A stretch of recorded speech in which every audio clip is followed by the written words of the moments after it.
베드로가 부활하신 주님을 통해서 내 어린 양을 치라, 내 양을 먹이라 라고 하는 목양 명령을 받았습니다. 사실 예수님은 이 선한 목자가 되셔서 자신에게 맡겨진 선택받은 양들을 위하여 목숨을 버리지 않았습니까? 오늘 수제자 베드로가 예수님께 주님의 양떼를 위탁을 받아서 예수님이 생명을 바쳐 목양한 것처럼 너도 그렇게 목양을 해야 된다라고 하는 의미입니다. 이 베드로는 자신의 험난한 장래에 대해서 예수님을 통해서 계시를 받았습니다. 한마디로 말하면 순교한다라고 하는 계시죠. 그때 이 베드로가 궁금했어요. 예수님께 사랑을 받는 사도 요한도 그 장래가 순교로 마감이 될까? 그 장래는 어떨까? 궁금했습니다. 그래서 베드로가 예수님에게 요한은 어떻게 됩니까? 라고 오늘 본문에 질문을 한 것입니다. 이런 베드로의 호기심에 대해서 예수님께서는 가볍게 질책을 하시면서 네가 상관할 일이 아니다 라고 전하시고는 요한이 순교를 하든지 아니면 예수님께서 재림을 하실 때까지 살아있든지 베드로 네가 상관할 바가 아니다 라고 하는 것입니다. 베드로는 단지 자신의 사명에 충실하면 된다라고 하는 예수님의 답입니다.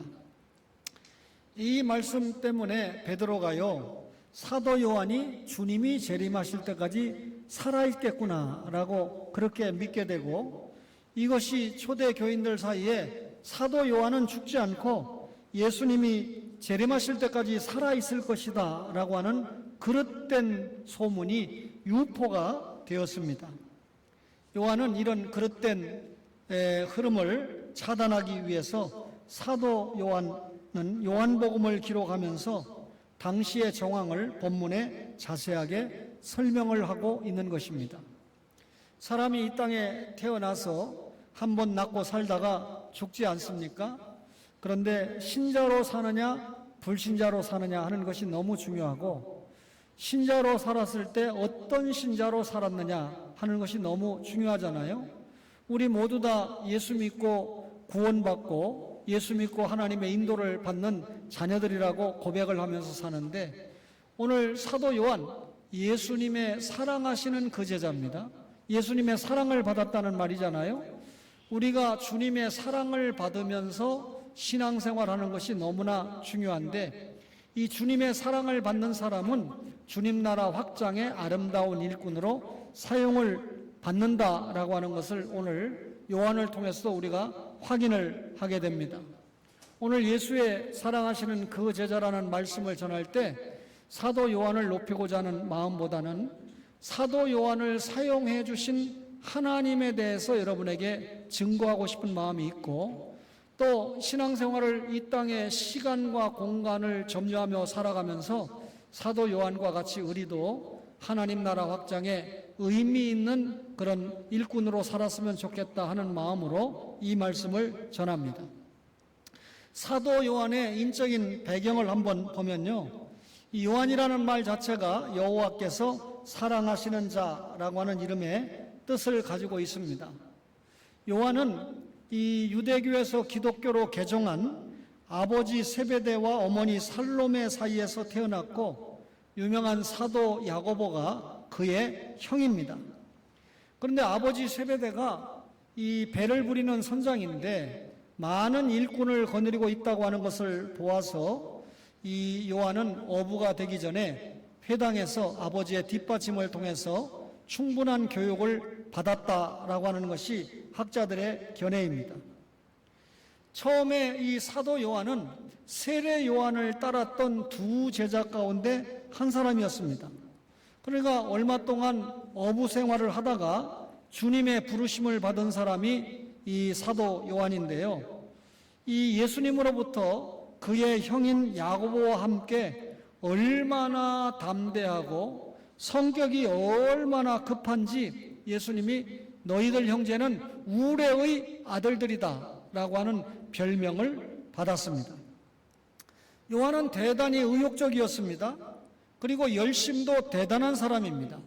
예수님이 유대인의 왕으로 오신다고 하는데 직접 청을 드리기가 어려우니까 자기의 어머니 살로메를 통해서 예수님, 당신의 나라가 임할 때 우리 두 아들 야고보와 요한을 하나는 왼쪽에 하나는 오른편에 세워주세요. 옛날 말로 말하면 좌의정에 우의정에 좀 봉해주세요. 벼슬을 요구한 거 아닙니까? 주님은 이런 요한에게 주님의 나라를 위해서 사역하는 참 봉사가 무엇인가를 가르쳐 주셨습니다. 사도 요한은 열정과 교만을 가지고 있었지만 예수님을 만나서 순수해졌고요. 그의 거칠었던 성격은 주님을 만나 순화가 되면서 주님의 은혜와 사랑으로 대단히 부드러운 유한 성품이 되었습니다. 이 성경 외에 성경을 뒷받침할 당시의 수많은 전승에 의하면 이 요한은 만년에 에베소에서 보냈다 이렇게 전해지고 있는데요. 예루살렘에서 사역하던 요한이 에베소에 언제 왔는지는 잘 알 수 없지만 두 번째로 에베소로 이주한 것은 바울이 마지막 에베소를 방문했던 이유다라고 생각합니다. 그래서 바울이 에베소 교회 초대 목회자였다면 두 번째는 그의 영적인 아들인 디모데가 목회를 했고 그리고 이어서 사도 요한이 목회를 했기 때문에 베드로가 온 다음에 에베소에 왔을 거다 그렇게 추측하는 거죠. 폴리갑이라고 이름을 많이 들어봤을 텐데 이 폴리갑의 제자인 이레니우스가 사도 요한의 말씀을 듣고 회심을 했는데 이 이레니우스가 뭐라고 이야기를 했냐면 사도 요한은 로마 도미시안 황제 때 밤모섬으로 정배를 갔다가 그 다음 황제인 네르바 황제 때 다시 에베소로 돌아왔다. 그의 형 야고보는 사도 중에 제일 먼저 순교를 했고 요한은 에베소에서 장수하다가 트라얀 황제 때 죽었다. 이렇게 기록을 남기고 있습니다.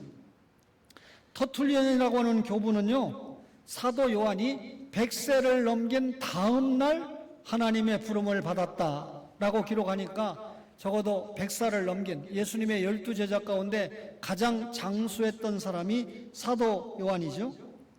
에베소 교회 감독이었던 폴리크레이트라고 하는 사람은 주의 품에 의지했던 요한은 에베소에 묻혀 누워있다. 죽어서 에베소에 장사되었다라고 하는 것을 뒷받침해 주었습니다. 사도 요한에 대해서 대략 들었는데요. 중요한 것은 그가 예수님의 12제자 가운데 한 사람이었다는 겁니다. 요한은 예수님이 처음으로 선택한 제자들 중에 한 사람인데요. 예수님께서 밤새 이 철야 기도를 하시고 이 공생애를 시작하셨을 때 신약의 교회를 세우기 위해서 구약의 12지파를 상징하는 12사도를 뽑습니다. 그런데 12사도를 동시에 뽑은 게 아니라 제일 먼저 뽑았던 사람이 베드로, 안드레, 그리고 야고보, 요한입니다. 베드로와 안드레는 물고기를 잡다가 주님 앞에 부름을 받았고 야고보와 요한은 자기 아버지와 함께 그물을 깁고 있었습니다. 다시 말하면 물고기 잡으러 나가려면 준비해야 되는데 그런 준비를 하는 중에 주님 앞에 부름을 받았습니다. 이 야고보와 요한이 이 청년 예수가 불러주었을 때 당신이 뭔데 우리를 부르오 이게 아니고 배와 그물을 그러니까 배와 부친을 버려두고 그리고 주님을 쫓았습니다. 이제는 물고기 잡는 어부가 아니라 하나님 나라를 전파하는 주님의 제자 사도가 된 것이죠. 먼저 부름을 받은 네 제자 속에 요한이 들어가 있다. 뿐만 아니라 요한은 예수님의 특별한 제자 중에 한 사람입니다. 예수님의 12제자 가운데 특별한 제자 3사람이 있는데 베드로, 야고보, 요한이죠. 이들은 언제나 주님과 함께 동행을 했는데 야이로의 딸 죽었잖아요. 그런데 그 딸을 살리는 현장에 야고보, 요한, 베드로가 있었습니다. 변화산상에서도 베드로와 야고보와 요한이 함께 했고 주님께서 마지막 잡히시던 밤 이 겟세마네 동산에서 고뇌하실 때에도 베드로와 야고보와 요한이 있었습니다. 여러분, 이렇게 주님의 제자 가운데 주님이 옮기시는 곳에 베드로와 야고보와 요한이 있었다는 것은 주님으로부터 특별한 체험과 은총을 받았다라고 하는 것을 우리에게 주게 되지요. 따라서 특별한 제자였습니다. 요한은 주님께 사랑받는 제자였는데 성경은 여러 곳에 요한이 주님의 사랑을 받았다라고 증거하고 있습니다. 마가 요한의 다락방에서 예수님께서 최후의 만찬을 베푸시잖아요. 그때 그의 사랑하는 자가 예수님의 품에 의지하여 누워 있었다라고 요한복음 13장 23절에 그렇게 기록합니다. 대개 학자들은 이 사랑하는 자가 요한이다라고 말하는데 이설을 제기하는 사람이 없습니다.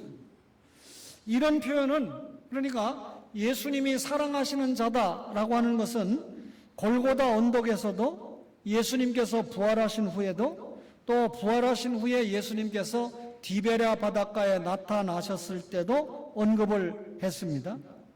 다른 성경에는 나오지 않고 요한복음에만 예수님의 사랑하시는 자라는 표현이 나오게 되는데 이 사도 요한이 예수님의 사랑을 받았다라고 표현이 될 때 얼마나 자신이 예수님의 사랑을 많이 받았는가를 자기 이름은 밝히지 않았지만 예수님의 사랑하시는 그 제자라고 기록을 하면서 표현을 한 것입니다. 여러분, 우리가 이 텔레비전을 뉴스를 가끔 보면 이 대통령 자리에 서열이 높은 관료들이 옆에 쭉 배치가 되지 않습니까? 마찬가지로 예수님께서 성만찬을 하실 때 이 예수님의 사랑받는 제자들이 가까이 있게 되는 것이 관례입니다. 베드로가 이 사도 요한에게 이렇게 눈짓을 하면서 야, 주님이 자신을 배신할 자가 있다고 그러는데 그게 어떤 녀석인지 한번 당신이 좀 여쭤봐라 라고 눈짓을 합니다. 그런데 할 때 대단히 큰 소리로 야, 요한아, 누가 배신할 건지 좀 한번 여쭤봐라. 다 들리게 물은 게 아니라 속삭이듯이 자그마한 소리로 누가 예수님을 배신할 건지 한번 알아봐. 이렇게 얘기를 했으니까 이 베드로하고도 가까운 위치에 있었지만 사도 요한이 대단히 예수님 가까운 데 위치하고 있었다. 그때 예수님께서 유다에게 빵 한 조각을 주면서 이 빵 조각을 내가 주는 그가 빵 조각을 받는 그가 나를 팔리라 라고 말씀했잖아요. 이 주님의 대답은 거의 속삭이는 소리였고 요한은 멀리 있었으면 예수님의 말씀을 못 들었을 텐데 예수님의 말을 확실하게 들었습니다. 다른 제자들은 이 사도였던 유다가 가까이에 있었기 때문에 또 예수님께 빵을 받고 있었기 때문에 예수님이 굉장히 사랑하시네 이렇게 생각할 수 있었지만 사도 요한은 이 유다가 주님을 배신할 사람이구나 라고 하는 것을 주님께 분명히 듣는 위치에 있었다는 것이죠. 여러분, 똑같은 주님의 제자였지만 처음 선택받은 제자였다. 그리고 예수님에게 특별한 제자였고 그는 특별히 사랑을 받는 제자였다라고 하는 것을 우리가 말씀을 통해서 확인할 수 있습니다. 그러면 이 사도 요한이 어떤 사람이었느냐 할 때 주님의 복음을 체험하고 증거했다는 겁니다. 요한은 복음을 체험했는데요. 3년 동안 예수님을 따라다녔어요. 그리고 훈련을 받았죠. 그런데 다른 9제자가 따라가지 못하는 곳에도 요한과 야고보와 베드로는 함께 했다는 거죠. 이 예수님의 음성을 가까이에서 직접 들었습니다. 예수님께서 행하시는 일들을 두 눈으로 똑똑히 보았는데 성경에 보니까 그냥 본 것이 아니라 주목해서 보았다 그랬습니다. 그것도 모자라서 요한일서 1장 1절에 보면 손으로 예수님을 만져보기까지 했다. 여러분, 예수님을 눈으로 보고 예수님의 음성을 귀로 듣고 손으로 만져보기까지 했으니까 이런 사도 요한의 증거는 너무나 분명하고 정확하지 않았겠습니까? 이 사도 요한은 예수님이 십자가에 죽으시는 현장에서 목격을 했습니다. 그리고 그가 사흘 만에 부활한 것을 보았습니다. 40여일 동안 예수님이 부활하시고 이 증언을 할 때 요한은 똑똑하게 예수님의 부활을 목격을 했습니다. 뿐만 아니라 예수님이 하늘로 승천하시는 것까지 보았습니다. 한마디로 말하면 사도 요한은 시각적인 체험을 했고 청각적인 체험을 했고 감각적인 체험을 통해서 예수 그리스도 진리에 대해서 확신을 했다, 그 말이죠. 제 아들 동창 아버지가 목사님인데 그 사모님이 지난주에 3번째 암 수술을 했습니다. 그런데 이제 이 사모님은 저한테 고백하기를 제가 주님 앞에 불려가는 것은 문제가 없습니다. 믿음이 굳건하게 서 있더라고요. 근데 목사님, 우리 남편이 문제입니다. 제가 없으면 목회도 못하고 아무것도 못할 사람이고 그런데 참 걱정입니다. 제가 그 사연을 간증을 들으면서 이해가 됐습니다. 근데 제가 이미 이 암에 대해서는 어느 정도 체험을 했잖아요. 그러니까 이 사모님에게 어떤 위로가 필요한지, 이 사모님에게 어떤 기도가 좋은 기도인지, 위로가 될 기도인지 제가 나름대로 다른 교회 사모님이지만 다른 목사 못지않게 역할을 좀 했습니다. 사모님이 병원으로 수술하러 들어가기 전날 저하고 통화도 해서 제가 의도적으로 제 아들 친구죠. 아들에게 꼭 당부하고 싶은 말이 있다면 뭔지 알려주시면 제가 나중에 만나면 좀 당부를 하겠습니다 해서 길게 통화도 해서 녹음도 제가 해놓았습니다. 그런데 이 사모님이 믿음을 잘 표현을 해서 또 제가 위로를 잘 해서 떠나면서 하나님께 위로를 받았지만 목사님의 위로를 받아서 제가 담대하게 견디고 임하고 오겠습니다. 6시간 반의 수술은 잘 마쳤는데 지금 회복 중이죠. 주님의 일에 평생 수고를 했는데도 3번씩이나 수술을 할 만큼 어려움을 당하는 사모님이 주변에 있습니다. 여러분, 체험을 해보니까 그에 맞는 위로를 줄 수 있잖아요. 복음을 확실하게 시각적으로, 청각적으로, 감각적으로 분명하게 체험하니까 그 복음 전파에 군더더기가 없습니다. 여러분, 요한은 전도자로서 능동적인 삶을 살았는데요. 예수님께서 이 세상 떠나가실 때 뭐랍니까? 제자들에게 너희들은 땅끝까지 복음을 전파하라. 이게 명령이잖아요. 그런데 요한이 베드로와 짝을 이루어서 전도를 시작하는데 사도행전 3장에 보니까 성령 충만했던 베드로와 요한이 담대히 전도합니다. 나면서부터 안진뱅이 된 그런 사람을 만나서 금과 은은 내게 없지만 나사렛 예수 그리스도의 이름으로 걸으라. 이렇게 전도했을 때 엄청난 능력의 현장이 되지 않았습니까? 여러분, 예수님 누가 죽였죠? 구체적으로 말하면 사두개인 된 제사장들과 바리새인들이 예수님 외면하고 십자가에 못 박아 죽였습니다. 그런데 이 예수님을 십자가에 못 박인 자들이 긴장하죠.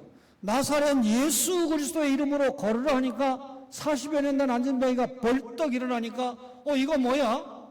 저 베드로와 요한 때문에 예수 소문이 온 동네에 퍼지게 되면 우리가 그 엄청난 예수를 십자가에 못 박은 장 본인이다 라고 낙인 찍히게 되지 않겠나, 그 말입니다. 그러니까 이 사람들이 베드로와 요한을 불러가지고 너희들 앞으로 도무지 예수 이름으로 말하지도 말고 가르쳐도 안 돼 라고 했습니다. 이때 베드로와 요한이 뭐라고 합니까? 아이고, 그렇습니까? 참 센 분들의 말을 저희들이 안 들을 수 있습니까? 아니고요. 하나님 앞에서 너희 말 듣는 것이 하나님 말씀 듣는 것과 옳은가 판단해라. 하나님 말씀 듣는 것이 옳지 너희 말을 듣는 것이 옳은지 판단해봐라. 우리는 보고 들은 것을 말하지 아니할 수 없다. 눈으로 보고 귀로 들은 것을 말하지 아니할 수 없다. 이렇게 응수했습니다. 이 빌립 집사가 이 유대인들이 상종도 하지 않는 사마리아에 가서 복음 전파했다는 소리를 듣고 예루살렘 교회가 이 국보급 베드로와 요한을 사마리아에 파송을 해주잖아요. 그래서 또 사마리아에서도 복음을 열심히 전하게 되고요. 스데반 집사가 예루살렘에서 순교를 당하잖아요. 엄청나게 예루살렘 교회가 핍박을 받았다, 그런 말인데, 이런 핍박을 받는 중에 많은 사람들이 구브로와 버니게와 안디옥으로 피난을 갔지만 베드로와 또 요한은 예루살렘 교회를 떠나지 않고 지켰습니다. 그래서 바울 사도가 갈라디아서 2장 9절에 초대교회의 기둥과 같은 사람 세 사람을 이야기했는데, 예수님의 특별한 사랑을 받았던 베드로와 야고보와 요한을 초대교회의 기둥이다. 근데 여러분, 건물을 바치는 기둥을 들어서 설명을 했지만 건물 기둥을 말하는 게 아니잖아요. 초대교회, 예루살렘 교회를 위시한 초대교회가 이 다른 사상, 다른 영에 물들지 않고 주님의 십자가와 부활의 복음에 믿음으로 굳건하게 쓰고 그 말씀을 잘 전하는데 기둥과 같이 사용받은 사람이 베드로와 야고보와 요한이다, 그 말이잖아요. 그런데 여러분, 우리가 오늘날 신앙생활을 잘하느냐 못하느냐 하는 출발점은 성경 말씀에 대한 신앙이잖아요. 그 말씀이 우리 신앙의 근거고, 말씀이 우리 생활의 근거고, 또 말씀이 우리의 축복의 근거고, 또 우리가 사명을 감당하는 꽃이 말씀을 전하는 것, 이게 전도고 선교지 않습니까? 여러분, 구제를 위시한 모든 행위는 하나님의 말씀을 전하기 위한 수단입니다. 목적은 구령과 양육에 있지 않습니까? 그런데 이런 엄청난 성경을 요한이라고 하는 이름으로 남겨진 성경이 5권이나 있는데, 요한복음, 요한 1, 2, 3서, 그리고 요한 계시록이잖아요. 요한복음은요, 총 오늘 읽었던 21장이 마지막 장인데 21장으로 구성되어 있는 성경인데, 요한복음을 제대로 이해하려면 1장 1절부터 14절까지를 제대로 이해하면 한마디로 뭐냐, 왕종 인신 복음할 때 요한복음은 예수님이 하나님이고 예수님이 하나님의 아들이다, 이걸 강조했잖아요. 다시 말하면 예수님의 신성을 강조했습니다. 이 공관복음에 없는 내용을 사도 요한이 요한복음에 주로 기록을 했는데요, 이 비교한 학자가 약 9% 정도만 마태, 마가, 누가복음과 요한복음이 일치한다. 그럼 나머지 91%는 요한복음의 독창적인 내용이잖아요. 그리고 공관복음에 없는 내용을 쓰면서 또 이 공관복음에 있는 내용을 요한이 주님 직접 체험한 사람이니까 자기의 이 신학적인 영감을 통해서 재해석해 놓은 책이 요한복음입니다. 그래서 공관복음을 읽고 요한복음을 읽은 다음에 이 요한복음의 신앙관을 통해서 땅끝까지 복음을 전하는 것인데, 분명한 것은 사도 요한이 에베소 교회를 중심으로 활동을 했기 때문에 소아시아 지역의 성도들을 위해서 요한복음을 썼는데, 이 아시아의 수도격인 에베소에는요, 헬라의 영향을 받은 영지주의가 들어왔습니다. 이 성경을 우리가 읽어보면요, 이 영지주의와 유대 율법주의가 엄청난 이단입니다. 그리고 초대교회 역사, 성경이 기록된 이후의 역사를 쭉 보면 3대 이단이 나타나는데 그 중에 하나가 영지주의고, 그 다음에 마르키온주의고, 그 다음에 몬타누스주의라고 여러분에게 여러 번 설명을 했습니다. 이 몬타누스주의는 성령론 이단인데, 오늘날 이 성령론 이단이 나타날 수 있는 근거가 초대교회 때부터 팽배했던 겁니다. 어쨌든 영지주의는 우리의 영혼은 선한 것이고 육신은 악한 것이다, 딱 이 원론으로 쪼개놓으니까 영지주의의 영향을 받은 성도들이 말씀만 잘 믿으면 되지 행동은 안 따라오는 거예요. 이게 잘못하면 우리 고신교단의 약점입니다. 대한민국에서 최고로 인정해준다는 교리를 가지고 있고 신앙을 가지고 있는데 행위도 그렇게 뒷받침되느냐 할 때는 퀘스천을 많이 붙일 수밖에 없는 현실입니다. 여러분, 그러니까 하나님이 이 세상을 창조했다? 어떻게 더러운 세상을 창조해? 창조 부인하는 겁니다. 하나님이 죽을 수 없잖아요. 우리는 죄 때문에 죽어야 되잖아요. 우리 대신 죽을 분이 와야 되는데 하나님이신 예수님이 우리 대신 죽기 위하여, 대속의 죽음을 죽기 위해서 사람의 몸을 입고 오셨잖아요. 그러니까 예수님은 완전한 하나님이자 완전한 인간이잖아요. 그런데 이원주의, 영지주의의 영향을 받은 사람들은 예수님의 성육신을 부인합니다. 예수님이 육체로 부인했다는 걸 부인합니다. 어떻게 예수님이 신인데 육체를 입고 이 땅에 와? 육체로 부활을 해? 그러니까 영지주의의 영향을 받았다 그러면 기독교 신자가 절단나는 거죠. 그러니까 사도 요한이 이 요한복음을 통해서 예수님의 신성을 강조하고 예수님의 성육신을 강조하는 겁니다. 그가 그리스도고 그가 하나님의 아들이다. 예수님이 사람의 몸을 입고 온 거, 말씀이 육신이 되어 우리 가운데 거하신다 라고 딱 잘라서 정확하게 영감으로 기록을 남긴 겁니다. 따라서 공관복음서를 접한 성도들에게 예수님의 말씀과 그 행적에 내포된 심오한 신학적인 의미를 보다 확연히 밝혀주기 위해서 요한복음을 기록을 한 것입니다. 사도 요한이 요한복음이라는 큰 선물을 우리에게 남겼는데 그뿐 아니라 서신서도 남겼어요. 요한 1서, 2서, 3서 아닙니까? 근데 요한이 남긴 서신을 별명을 사랑의 서신이다 이렇게 부릅니다. 여러분, 우리가 하나님과의 관계에서 이 사랑의 실천을 강조하는데 하나님과의 관계에서 우리가 여러분 예배로 하나님을 섬기면서 하나님 사랑을 드러낼 때 하나님과 교제하잖아요. 예수 믿고 나가면 은혜의 보좌 앞에 나가잖아요. 지금 말씀 들으면서 은혜의 보좌 앞에 나가는 거 아닙니까? 그러면 그 연장성산에서 사랑의 실천을 강조하는 것이 요한 1, 2, 3서입니다. 인간이 구원받았다라고 하는 것으로 끝나는 것이 아니라 너가 하나님의 사랑으로 절대적인 선택으로 그리고 성령님을 통해서 믿고 구원을 받았느냐? 그러면 어떡합니까? 믿고 구원받은 열매를 내놔야 된다. 그게 성화잖아요. 그게 사명 감당이잖아요. 다시 말하면 사람은 필연적으로 하나님과 이웃과의 관계 속에서 살아가는데 하나님과 바른 관계를 유지하려면 복음 진리를 사수해야 된다. 여러분과 저가 하나님과의 관계가 잘 유지되려면 성경과 관계를 바로 하는 것 외에는 다른 길이 없습니다. 그러니까 눈이 안 보이는 권사님들이 이런 관계를 잘하기 위해서 여러분 귀로 읽는 성경을 듣잖아요. 요즘은 이 언론 매체를 통해서 어떤 설교든지 많이 들을 수 있는데 여러분들이 어떤 설교를 들을 수 있을 때 이건 성경적으로 교리적으로 좀 빗나갔다라는 것을 판단할 수 있는 정도가 된다면 제가 안심을 하지만 그렇지 못할 경우에는 여러분 이 문제가 생깁니다.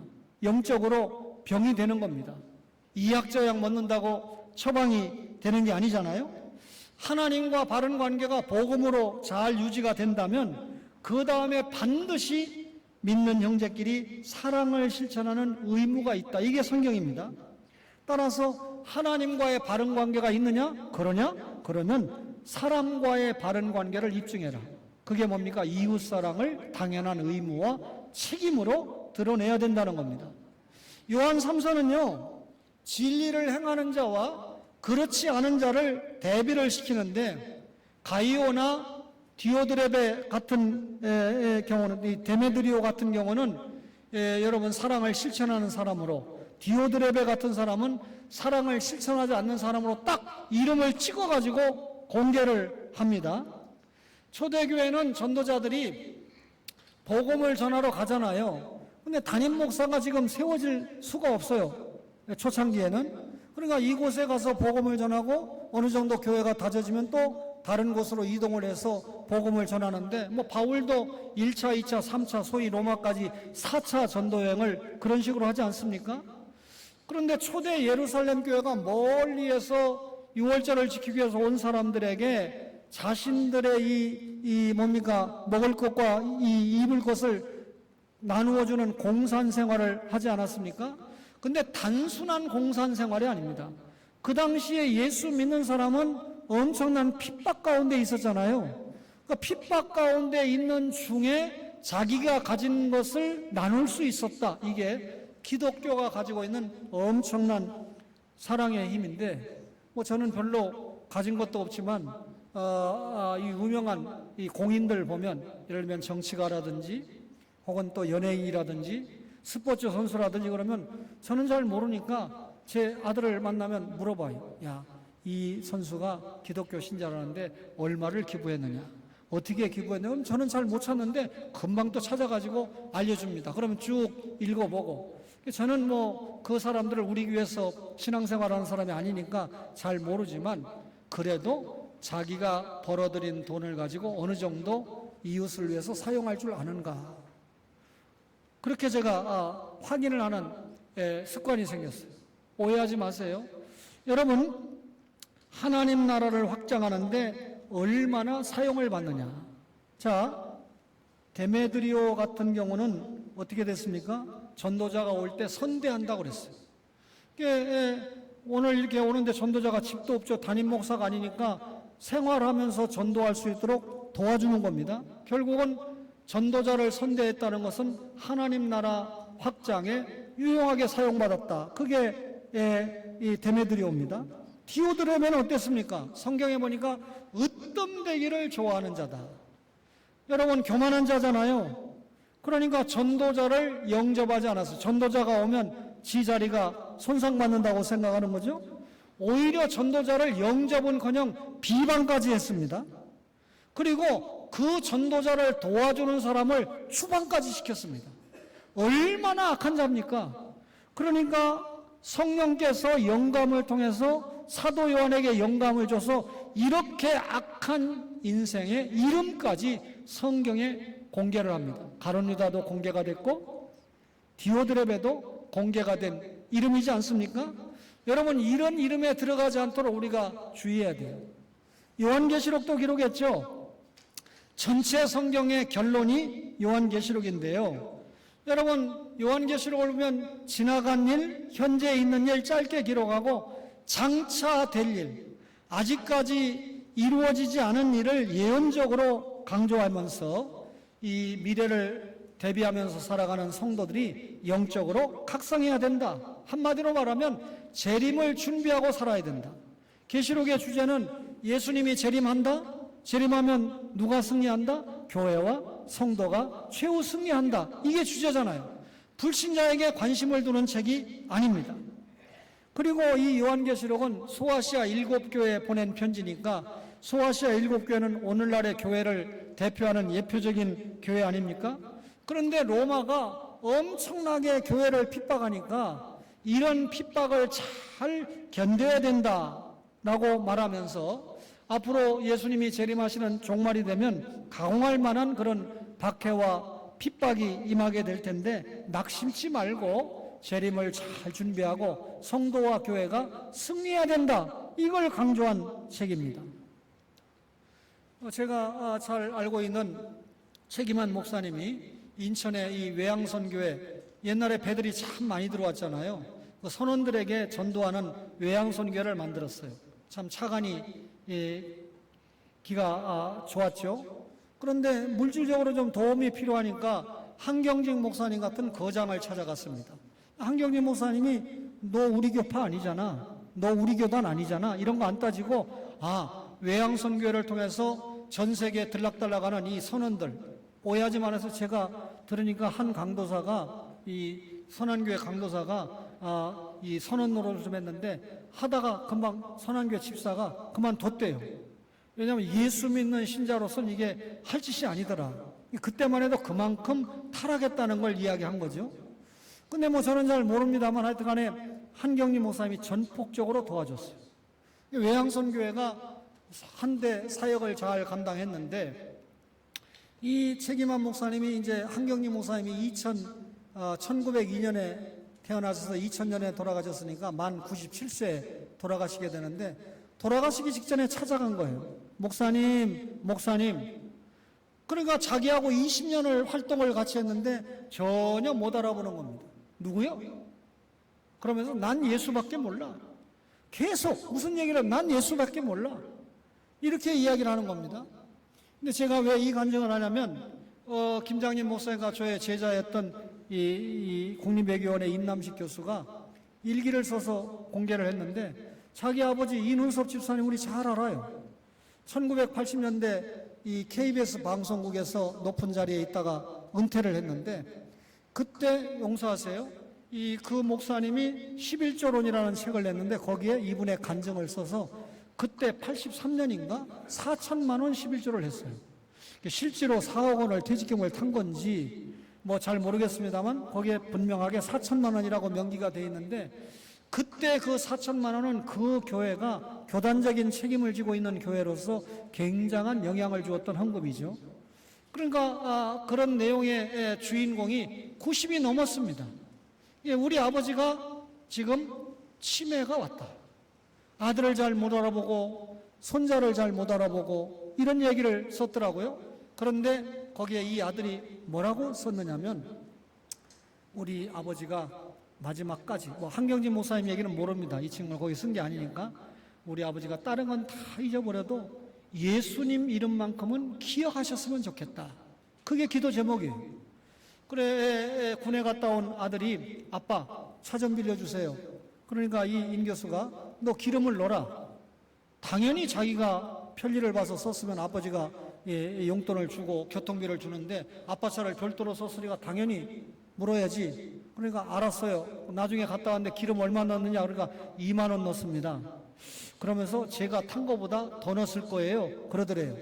그래서 알았다고. 임 교수는 거기다 뭐라고 써냐면, 자식을 가르쳐도 일 없이 일하지 않고 소득 얻는 건 절대 안 된다는 거죠. 그러니까 공짜로 뭘 주는 건 안 된다는 교육을 한 거예요.